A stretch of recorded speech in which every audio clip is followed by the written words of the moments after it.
in other part of China, religious architecture were created blending different traditions.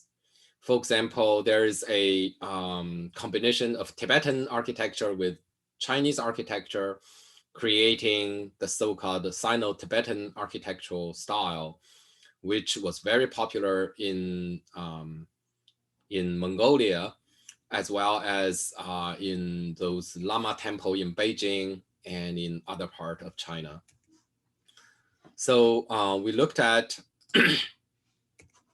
Tibetan architecture, Potala Palace, and Tashilompu Monastery in Shiksei. And there are other so-called Sino-Tibetan style architecture, like in Gansu province, the Lablon Monastery is constructed in the Sino-Tibetan style. So there's a combination of Tibetan style wall with Chinese roof, and its style is somewhere in between. Or in Beijing, the Yonghe Lama Temple, the Yonghe Gong, is primarily Chinese in style, but it practiced Tibetan Buddhism, and the interior decoration is Tibetan. The exterior architecture is Chinese. So this is in Beijing, and the surrounding wall of Yonghe Gong, of the Lama Temple in Beijing. And when we were looking at Imperial Garden, we talked about the Chinese imperial palace for the Manchu rulers in Chengde, and it was surrounded by religious architecture to provide to provide residence for the traveling leaders from the neighboring regions, including Tibet. So they are called the Outer Eight Temples at Chengde, and this is the Shuishan Yu, the Imperial Garden. So a lot of them were kind of a Chinese style Lama temple, like this one called the Pule Monastery. It looks especially like the Temple of Heaven. But like Tibetan architecture, it got this solid wall, which has interior. It's not just a platform, it has actual architectural space inside. And raised on top of 2 levels of platform, there is a 2 double-eaved pavilion that looks a kind of a ranked down version of the Temple of Heaven. And inside, there's a ceiling, circular ceiling with dragon motif that also remind us those interior decoration of the Forbidden City. And it shelters a esoteric Buddhist statue. Show you another Sino-Tibetan style architecture. This one is in Inner Mongolia. It was first built in the Ming Dynasty, but the majority of buildings are from the Qing Dynasty. So this one, the Xili Tuzhao, in the city of Huhat in Inner Mongolia, used the Han Chinese spatial organization of axiality and courtyard and symmetry to organize Tibetan style architecture. So the layout is very Chinese, but individual buildings blend Tibetan architecture with Han Chinese architecture, especially in the main lecture hall, which is square in plan.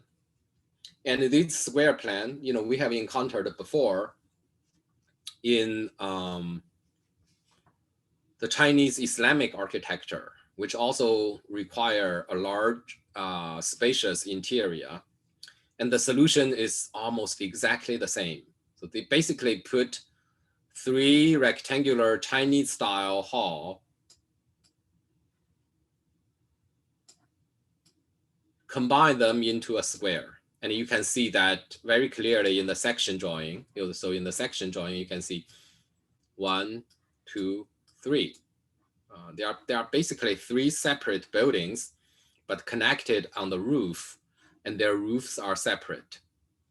The separate roof also allows light to come down from the space. So they open those skylight in between those 3 halls. But in plan, it creates a large covered space featuring featuring a hypostyle hall, a hall with many, many columns. This is the facade, the main entrance facade, all right, combining Chinese timber frame with Tibetan style architecture. And in this case, the walls are covered by glazed tile, and those glazed tile create the Tibetan architectural motif of ladder shape and the dark horizontal band. This is another building in the Sino-Tibetan style, and this is in Chengde. It also features the axiality that is very common in traditional Chinese architecture, but at the end, it is Sino-Tibetan style. And in this case, it is primarily Tibetan in style. And this is the Putuo Zongsheng temple, which would provide a traveling palace for Dalai Lama when Dalai Lama came here to meet the Manchu emperor. So this is bird's eye view for this Dalai Lama's traveling palace, and it basically is a simplified version of the Potala Palace. It got a central red palace, an eastern white palace, and a western administration center. So the similarity between this one and the Potala Palace is quite obvious. And this is the traveling palace for the Panchen Lama. And so I'm going to show you faster, right? The bird's eye view. You can see the Tibetan section and the Chinese section. This one is also kind of a Sino-Tibetan in style. This one is especially similar to the Buddhist temple in the Summer Palace, Yiheyuan, right? It has a Chinese style pavilion and a Tibetan style stupas.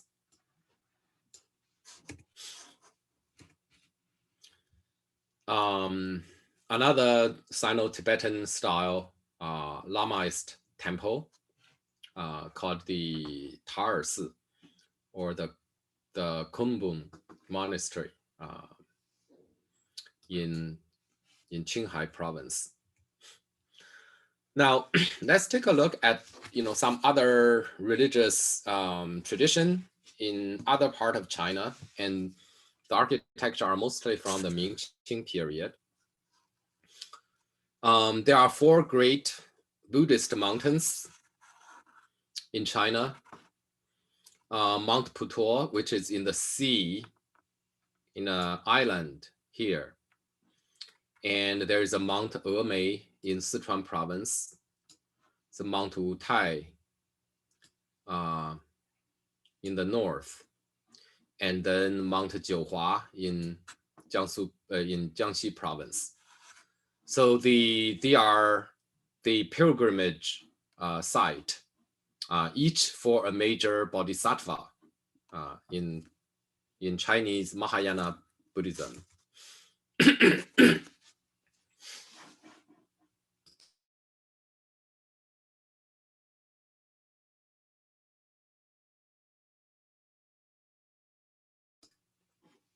So we looked at Mount Wutai before, because there we have the famous Tang Dynasty architecture. So I'm not going to talk more about that. Sacred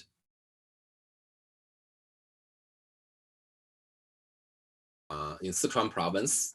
Here we have the Baoguo Si at Mount Emei. In Sichuan province, characteristic southern style architecture, right? Hope you can see that.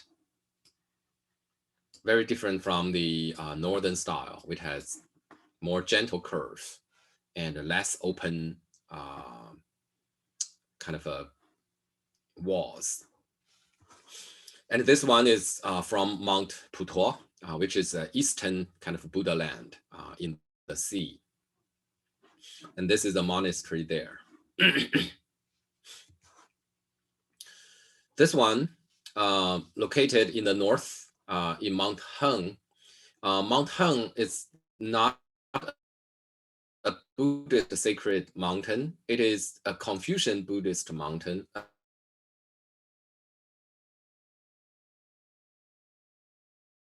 Sacred pilgrimage site.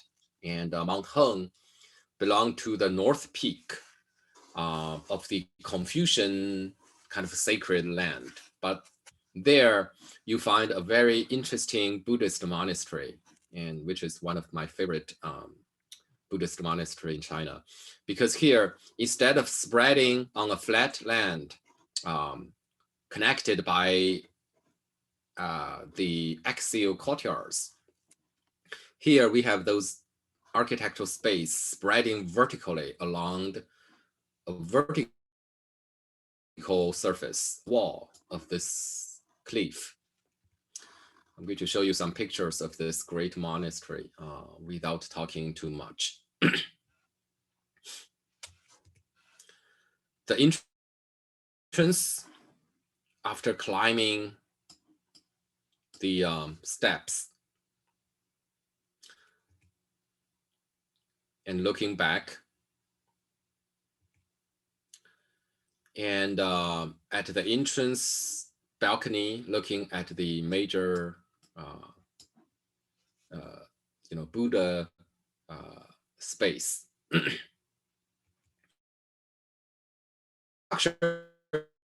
Unique of the mountain provide the major support surface, of course, and those beams were inserted into the mountain, and then kind of symbolically supported by the column here. It's mainly cantilevered support. So it's that beam and the mountain provide the major load-bearing element. And those very slim columns are really no more than some kind of a psychological support for that load, which is true for all those passages for the corridors.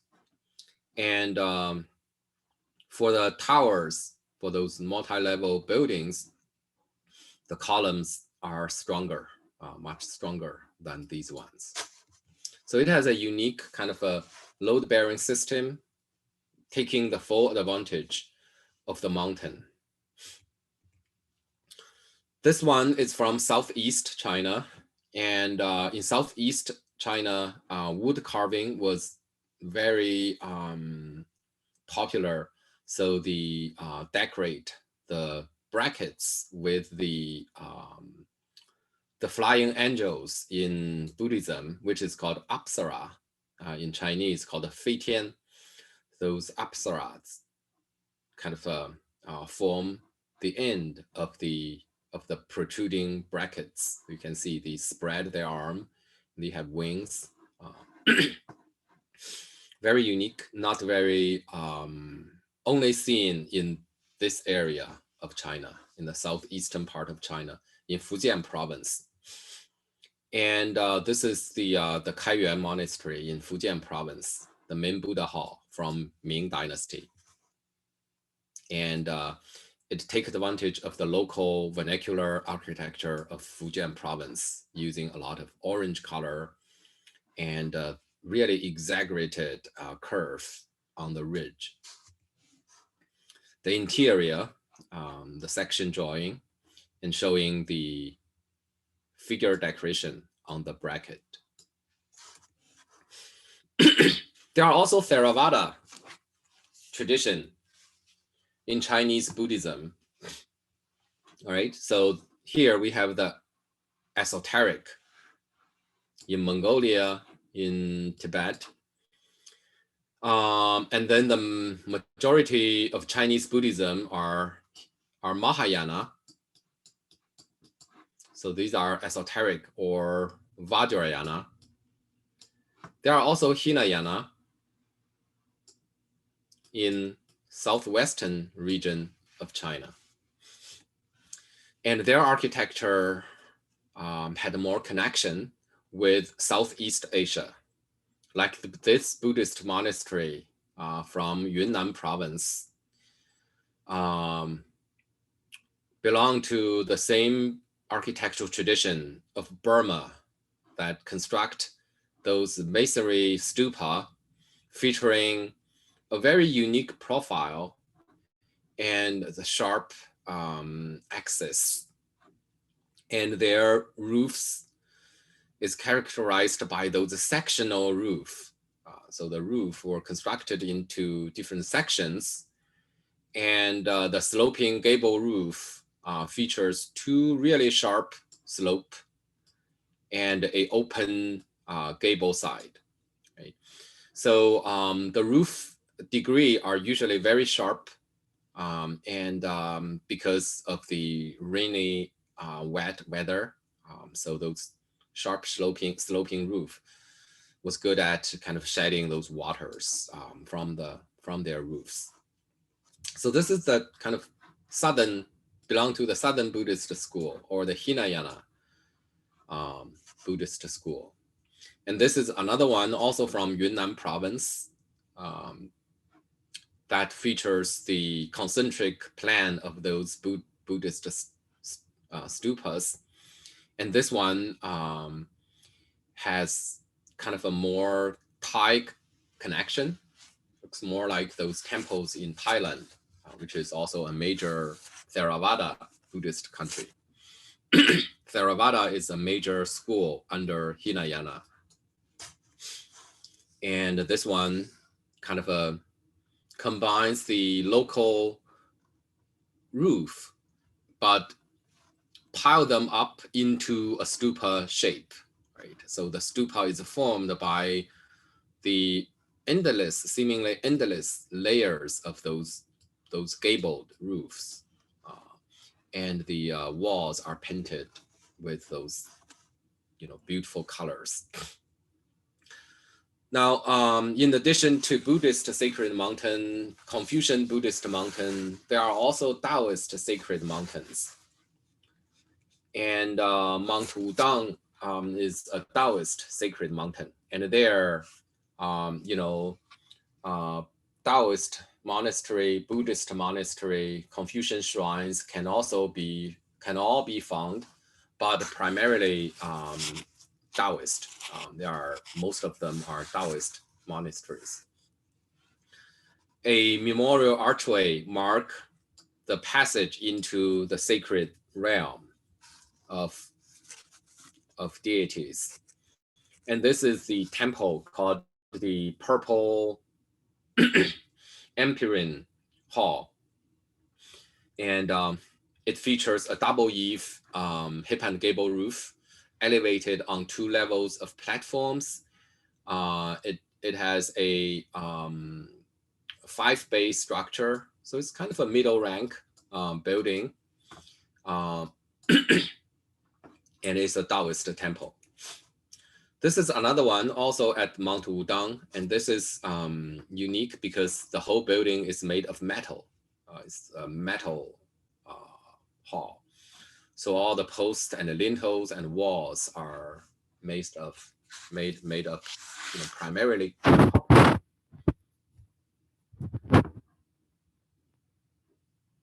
All right, so we have a very quick introduction to the diversity, which really meant to give you a sense of diversity in Chinese